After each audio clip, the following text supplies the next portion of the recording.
नमस्ते, मैं धीरज Pandey career coaching संस्थान के ऑनलाइन प्लेटफॉर्म पे आप सबका स्वागत करता हूं। और जैसा कि आप सभी को पता होगा कि मेरा खुद का एक चैनल है धीरज पांडे मैथमेटिक्स। तो यूट्यूब पर जाइए यूट्यूब पर जाइए और वहां पे सर्च करिए धीरज पांडे मैथमेटिक्स। स्पेलिंग DHIRAJ होना चाहिए, डबल ई पर सर्च करेंगे तो नहीं आएगा। तो सूचना ये है कि वहाँ पे आप जाइए और उसको चैनल को सब्सक्राइब कर लीजिए, जिससे कि क्या होगा कि मैं रेगुलर प्रैक्टिस सेशन का वीडियो आप लोगों के बीच में लेके आऊँगा और वो प्रैक्टिस सेशन का वीडियो कहीं आप तक ना पहुँचे। तो अगर उसको आप सब्सक्राइब करे रहेंगे तो वो वीडियो आप तक पहुँचेगा, जिससे ज़्यादा से ज़्यादा आप लाभान्वित हो सकते हैं। हमारा ये टारगेट नहीं है हम सब्सक्राइबर बढ़ा लें, व्यूवर्स बढ़ा लें, लाइक करिए, कुछ न करिए, केवल सब्सक्राइब कर लीजिए, जिससे कि जो भी वीडियो हम पब्लिश करें आप तक पहुँच जाए। तो आप सभी को पता होना चाहिए कि प्रैक्टिस सेशन की तीसरी क्लास है। प्रैक्टिस सेशन की तीसरी क्लास में हम उन सभी महत्वपूर्ण क्वेश्चंस को देखेंगे जो आने वाले एग्जाम में संभावित है, उनका आना बिल्कुल सुनिश्चित है। तो ऐसे क्वेश्चंस की श्रृंखला में पहला क्वेश्चन आप लोगों के बीच में हम लेके आते हैं। जैसा कि क्वेश्चन आप सभी के स्क्रीन पर दिख रहा होगा कि तीन संख्याओं के गणितीय अंकीय श्रेणी में जिनका जोड़ 30 है और गुणनफल 91 है, तो बताइए संख्याएं सबसे बड़ी संख्या कौन सी है। तो इस सवाल को हल करने के लिए हमारे पास तीन ऑप्शन दिए गए हैं। पहला ऑप्शन है 17 और दूसरा ऑप्शन है 15, दूसरा ऑप्शन है 15, तीसरा ऑप्शन 10 और चौथा ऑप्शन आपका है 13। अब इस प्रश्न को ध्यान में रखते हुए पहला चीज हमको समझ में आना चाहिए कि तीन संख्याओं का गुणनफल क्या है, 91। अब इस 91 को अगर हम देखें तो 91 को 910 है। इस 910 को अगर हम प्राइम फैक्टर में तोड़ेंगे तो आप कहेंगे 10 गुणे 7 गुणे 13। अब आप कहेंगे कि ये तीन संख्याओं का गुणनफल है, तो 17 क्या कटेगा, 17 काटेगा क्या 910 को? नहीं। 15 से भी ये नहीं कटेगा, 10 से ये कट जाएगा, लेकिन प्रश्न में पूछा गया कि सबसे बड़ी संख्या कौन सी है, तो वो सबसे बड़ी संख्या 13 है जो 910 को पूर्णतः काट देगा। इसमें एक चीज ये भी बोला गया है कि संख्याओं का योगफल 30 होना चाहिए। तो आप कहेंगे 10 7 17, 17 में 13 जोड़ेंगे तो क्या हो जाएगा 30। तो हम उम्मीद करते हैं कि ये पहला प्रश्न अच्छे तरीके से समझ में आया होगा। दिल्ली पुलिस में यह प्रश्न पूछा गया था। अब चलते हैं नेक्स्ट प्रश्न पर। अगला प्रश्न दिया गया है कि 10 विभिन्न धनात्मक पूर्णांकों का योगफल 100 है। तो इस चीज को समझने के लिए हमको एक छोटी सी जानकारी होनी चाहिए कि ऐसी संख्याएं हैं, इन 10 संख्याओं को जब जोड़ा गया है तो हम मान ले रहे हैं कि ये 10वीं संख्या है और इन 10 संख्याओं को जोड़ने पर योगफल क्या है 100। 10 विभिन्न संख्याओं को जोड़ा गया है, धनात्मक पूर्णांकों को जोड़ा गया है। इन 10 धनात्मक पूर्णांकों में सबसे बड़ी संभावित संख्या क्या हो सकती है? तो इस प्रश्न को हल करने के लिए हमारे पास एक दिमाग होना चाहिए कि 10वीं सबसे बड़ी संख्या कब होगी? जब 9 संख्या मिनिमम होगी, यानी 9 संख्याएं ऐसी होंगी जो 10 से छोटी हो और छोटी से छोटी हो। तो पहली 9 संख्याओं को जितना छोटा रखेंगे उतना ही बड़ी 10वीं संख्या होगी। तो हम कहेंगे कि अगर बोला जाए धनात्मक पूर्णांक क्या होता है, तो हम कहेंगे धनात्मक पूर्णांक यानी पॉजिटिव इंटीजर जो होगा वो उसकी शुरुआत 1 से होती है। तो हम कहेंगे अगर पहली संख्या 1 मान लेंगे, तो ये भी पूछा गया कि 10 विभिन्न प्राकृतिक संख्या, तो आप कहेंगे 1 1 1 1 9 संख्या मान लेंगे। तो ये विभिन्न प्राकृतिक संख्या नहीं है, एक समान प्राकृतिक संख्या हो जाएगी। तो इस चीज को हल करने के लिए हम कहेंगे कि पहली प्राकृतिक संख्या 1 है, दूसरी प्राकृतिक संख्या 2 है, तीसरी प्राकृतिक संख्या 3 है, चौथी प्राकृतिक संख्या 4 है, पांचवी प्राकृतिक संख्या 5 है और छठी प्राकृतिक संख्या क्या है? तो आप कहेंगे कि 4 प्राकृतिक संख्याएं ये हैं और इन 4 प्राकृतिक संख्याओं में पांचवी प्राकृतिक संख्या 5 है और छठी प्राकृतिक संख्या 6 है और सातवीं प्राकृतिक संख्या 7 है, आठवीं प्राकृतिक संख्या 9 है और नौवीं प्राकृतिक संख्या क्या है 9। तो हम कहेंगे इन प्राकृतिक संख्याओं को जब हम जोड़ देंगे तो इसका योगफल क्या हो जाएगा? तो आप कहेंगे इसका योगफल 45 हो जाएगा। तो आप कहेंगे कि ये जो 10वीं संख्या होगी वो सबसे बड़ी संख्या होगी, तो 10वीं संख्या क्या होगी? आप कहेंगे 55। तो इस प्रश्न का जो सही उत्तर हो जाएगा वो हो जाएगा 55। तो हम उम्मीद करते हैं कि यह प्रश्न आपको अच्छे तरीके से समझ में आया होगा। अब हम चलते हैं नेक्स्ट प्रश्न पर।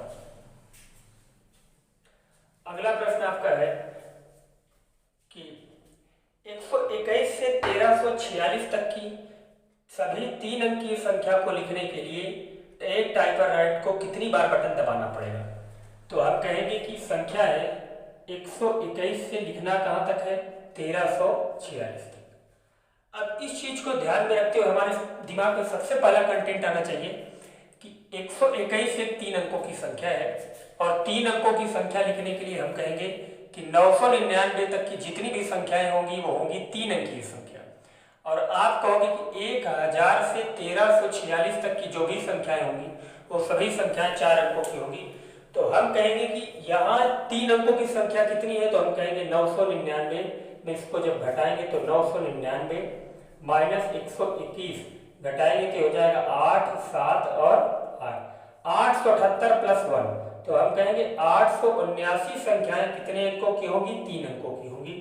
और 1000 से 1346 के बीच जो संख्याएं होंगी 1346 प्लस 1, तो हम कहेंगे 1347 संख्याएं कितने अंकों की होंगी, 4 अंकों की होंगी।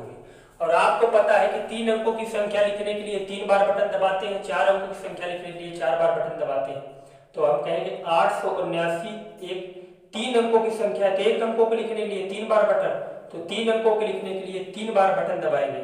तो हम कहेंगे कि 879 गुणे 3 प्लस 347 गुणे ये सभी 4 अंकों की संख्या होंगी, तो 4 से हम गुणा कर देंगे। अब आपके पास जो ऑप्शन है वो पहला ऑप्शन है 3675, बी ऑप्शन आपका है 4018, सी ऑप्शन आपका है 4021 और डी ऑप्शन आपका है 4025। अब इस सवाल को हल करने के लिए हम कहेंगे 9 त्रिक 27 प्लस 7 चौक 28, यूनिट डिजिट इसका क्या होना चाहिए, 5। इस सब ऑप्शन का यूनिट डिजिट 5 नहीं है तो उत्तर नहीं हो सकता, ये ऑप्शन का यूनिट डिजिट 5 नहीं है तो उत्तर नहीं हो सकता। तो हम कहेंगे 2 ही ऑप्शन के यूनिट डिजिट क्या है, 5। तो इस थोड़ी देर के लिए इसको हम 900 मान लें तो 9 त्रिक 2700 हो जाएगा, इसको हम मान लें 400, तो 4 थी 1200 हो जाएगा। 3700 से बड़ा ऑप्शन होना चाहिए, तो 4025 इस प्रश्न का उत्तर हो जाएगा। तो हम उम्मीद करते हैं कि यह प्रश्न आपको अच्छे तरीके से समझ में आया होगा। तो अब चलते हैं नेक्स्ट प्रश्न पर। तो ये सब प्रश्न हैं जिनको आप कम समय में अच्छे तरीके से हैंडल कर सकते हैं। तो अब चलते हैं अगले प्रश्न पर।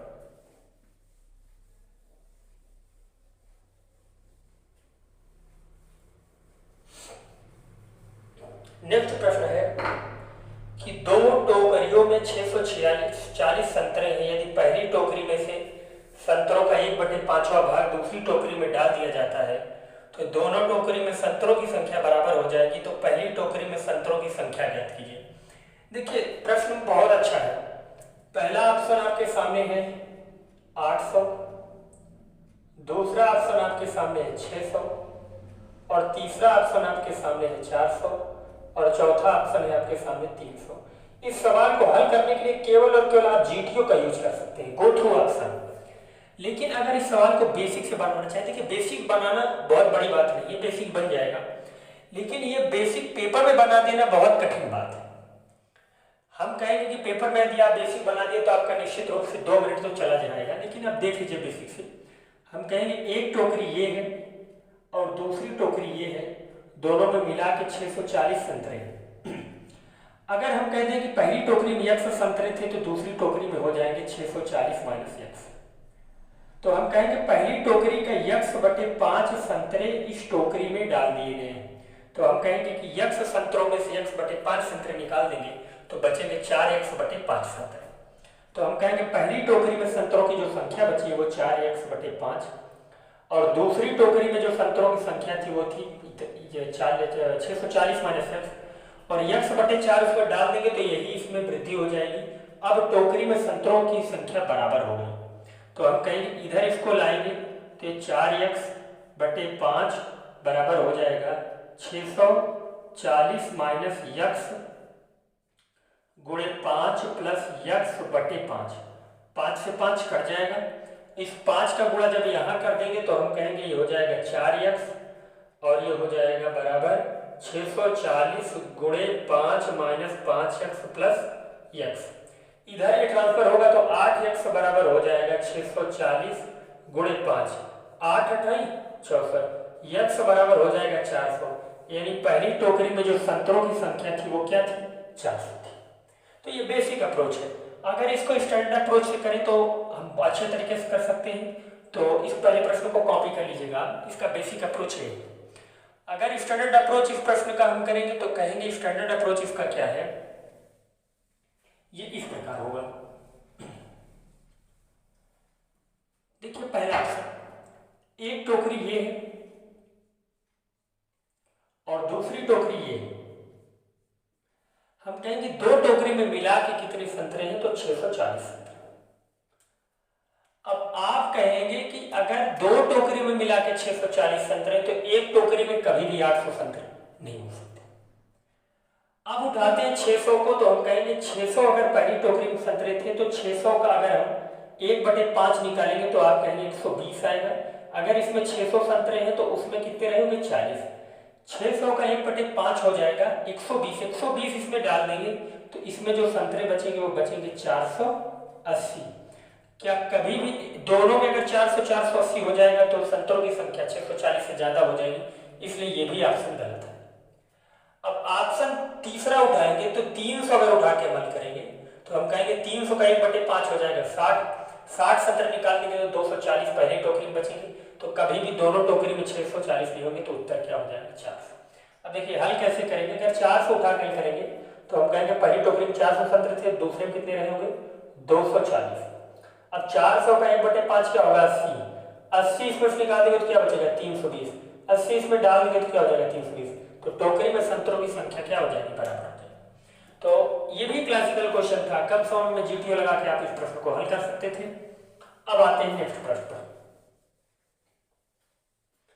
अगला प्रश्न है कि n किसी पूर्णांक का मान के लिए, n के किसी पूर्णांक मान के लिए 3 की power 2n plus 9n plus 5 को 3 से भाग दिया जाए तो शेष क्या रहेगा? अब ध्यान से समझिए, 3 की पावर है 2n प्लस 9n प्लस 5 को किससे डिवाइड किया गया है? 3 से डिवाइड किया गया है। तो अब हम कहेंगे कि n एक की क्या है? पूर्णांक। तो हम कहेंगे कि पूर्णांक जब कभी बात करें तो सबसे अच्छी वैल्यू होती है 1। अगर 1 उठा कर रखेंगे तो 2 का गुणा 1 में करेंगे तो 3 की पावर 2 यानी 9 1 जा 9 और प्लस 5। इसको डिवाइड किससे करना है? 3 से। ये परफेक्ट डिवाइड, ये परफेक्ट डिवाइड। 5 में जब 3 से भाग लगाएंगे तो रिमाइंडर क्या आ जाएगा? 2। हम उम्मीद करते हैं कि यह प्रश्न आपको अच्छे तरीके से समझ में आया होगा। अब चलते हैं नेक्स्ट प्रश्न पर। अगला प्रश्न जो है वो बहुत इंपॉर्टेंट प्रश्न है, जिम्मेदारी के साथ आपको ध्यान में देना होगा। स्क्रीन में आपको दिख रहा होगा कि 2 अंकों की कितनी संख्या है जिनके केवल और केवल 3 गुणनखंड हैं। तो यहाँ पे 3 गुणनखंड का मतलब है कि 3 गुणनखंड किसी संख्या के तभी हो सकते हैं, ध्यान से समझिए, जब कोई प्राइम नंबर का हम स्क्वायर करेंगे तो उस प्राइम नंबर की स्क्वायर करने के बाद जो भी प्रोडक्ट हमको मिलेगा वो प्रोडक्ट के केवल और केवल 3 गुणनखंड होते हैं। जैसे देखिए हम कहेंगे कि पहली प्राइम नंबर होती है 2, दूसरी होती है 3, तीसरी होती है 5, 7, 11 और 13। इस तरीके के प्राइम नंबर होते हैं। आप कहेंगे कि 2 क्या है? तो हम कहेंगे 2 एक प्राइम नंबर है। अगर इस प्राइम नंबर का स्क्वायर करेंगे तो आएगा 4, और 4 केवल और केवल 3 संख्या से कटेगा, 1 से कटेगा, 2 से कटेगा और 4 से कटेगा। तो हमने नोट क्या बताया आपको कि किसी भी प्राइम नंबर का स्क्वायर करेंगे तो वो नंबर जो होगा वो केवल और केवल 3 ही नंबर से कटेगा। आप उठा लीजिए 13 के स्क्वायर होता है 169, और 169 का अगर हम वर्ग करेंगे तो 1 से कटेगा, 13 से कटेगा और 169 से कटेगा। आप उठा लीजिए 49 का वर्ग करेंगे तो ये 7 से कटेगा और 1 से कटेगा और 49 से कटेगा। तो हम उम्मीद करते हैं कि ये कॉन्सेप्ट आपको अच्छे तरीके से समझ में आएगा। अब चलते हैं प्रश्न पर। प्रश्न में बोला गया है कि 2 अंकों की कितनी संख्याएं हैं जिनके केवल 3 गुणनखंड हैं। तो हमारा कहने का मतलब कि 3 गुणनखंड कब होंगे? जब हम किसी भी प्राइम नंबर का स्क्वायर करेंगे तो जो भी प्रोडक्ट हमको प्राप्त होगा उस प्रोडक्ट के केवल और केवल 3 गुणनखंड होंगे। तो आप कहेंगे कि 2 अंकों की संख्या कहां से कहां तक होती है? तो हम कहेंगे 100 से 99 तक होती है। अब 100 से 99 तक होने का मतलब है कि इसके बीच में जो प्राइम नंबर आएंगे और वो प्राइम नंबर जो भी होंगे वो किससे प्राप्त होने चाहिए, किसी भी प्राइम नंबर के स्क्वायर से। तो हम कहेंगे 2 का अगर हम स्क्वायर करेंगे तो आएगा 4, जो कि 10 से क्या है छोटा, ये एक अंकीय संख्या है। अगर हम 3 का स्क्वायर करेंगे तो आएगा 9, और जो कि 10 से छोटा है और एक अंकीय संख्या है। तो हम कहेंगे कि अगर हम 5 का स्क्वायर करेंगे, 4 का क्यों नहीं करेंगे, क्योंकि 4 एक प्राइम नंबर नहीं है। 5 का स्क्वायर करेंगे तो आएगा 25, 25 1 से कटता है, 5 से कटता है और 25 से कटता है, तो हम कहेंगे इसके बीच में एक संख्या आ गई है 5। अब अगर हम 7 को उठाएंगे, 7 का स्क्वायर करेंगे तो आप कहेंगे 49, 49 1 से कटता है, 7 से कटता है और 49 से कटता है, तो हम कहेंगे इसके बीच में एक संख्या और आ गई 7। अब थोड़ी देर के लिए 9 तो उठाएंगे नहीं, 9 प्राइम नंबर नहीं है, 10 नहीं उठाएंगे, अब उठाएंगे हम 11। अगर 11 का हम स्क्वायर करेंगे तो उत्तर आएगा 121, और चूंकि 121 एक 3 अंकीय संख्या है तो हम कहेंगे केवल और केवल 2 संख्याएं ऐसी हैं जिनका अगर हम 2 अंकों की केवल 2 संख्या है जिनके केवल और केवल 3 गुणनखंड संभव है। वो संख्याएं कौन सी हैं? 5 का वर्ग और 7 का वर्ग। इन्हीं दोनों संख्याओं का वर्ग कर देंगे तो जो भी संख्या बनेगी वो एक ऐसी संख्या होगी जिसकी केवल 3 गुणनखंड होगी। तो हम उम्मीद करते हैं कि यह प्रैक्टिस सेशन आपको अच्छे तरीके से समझ में आया होगा। केवल हम रिक्वेस्ट आपसे इतना ही करेंगे कि चैनल को सब्सक्राइब कर लीजिए, जिससे कि जो भी वीडियो हम रेगुलर प्रोवाइड करवाएं आप उससे लाभान्वित हो सकें। धन्यवाद। Okay, thank you.